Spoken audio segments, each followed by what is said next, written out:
ายดีทุกคนสบายดีพบกับแม่ตุนนะวันนี้คลิปนี้แม่ตุนสิมาบอกข่าวดี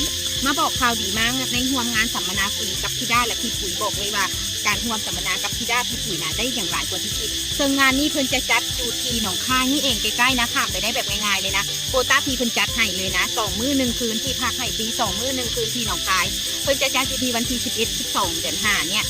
แล้วสมัครได้ตั้งแต่มื้อนี้จนถึงวันที่5 เดือน5นะเมื่อเกณฑ์รับสมัครวันที่5 เดือน5นี้เท่านั้นเนาะเพราะว่าที่เป็นตัวแทนนะที่เป็นตัวแทนอยู่แล้วก็เข้าร่วมได้แล้วพิเศษนอกจากนั้นเพิ่นยังให้สิทธิ์ลูกค้าใหม่นะให้สิทธิ์ลูกค้าใหม่เงื่อนไขง่ายเพียงแต่เปิดสินค้าส่งสามารถผลกันได้เลยทุกคนสามารถผลกันได้นะที่ทหารเสือเนี่ยเพราะว่าจะเป็นทีไบโอเฮสพีโบตาพี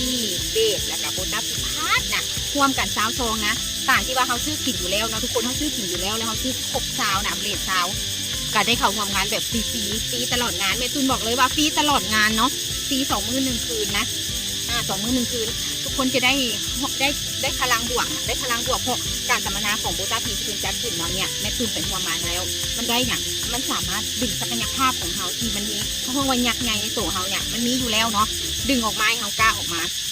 สร้างคุณค่าให้กับตัวเองสร้างคุณค่าให้กับคนอื่นแบ่งปันสิ่งดีๆให้กับคนอื่นแม่ตุนตะกี้ก็เป็นคนหนึ่งที่บอกกล้าที่จะออกมาแบ่งปันแบบเนี้ยเพราะเขามีขีดที่ว่า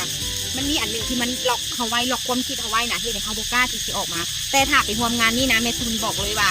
เจ้าจะได้ปลดล็อกน้อยหนึ่งแล้วเจ้าจะสามารถดึงศักยภาพยักษ์ใหญ่ในตัวเจ้าออกมาได้บอกว่างานนี้ห้ามพลาดนะเป็นการสัมมนาฟรี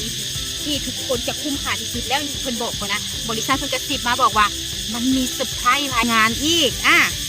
มีเซอร์ไพรส์ภายในงานโมฮู้สิเป็นอย่างแม่ตุนเองจะรุ่นจะตื่นเต้นนะฉะนั้นนะทุกคนผู้ใดสนใจทักมาหาแม่ตุนด่วนได้นะ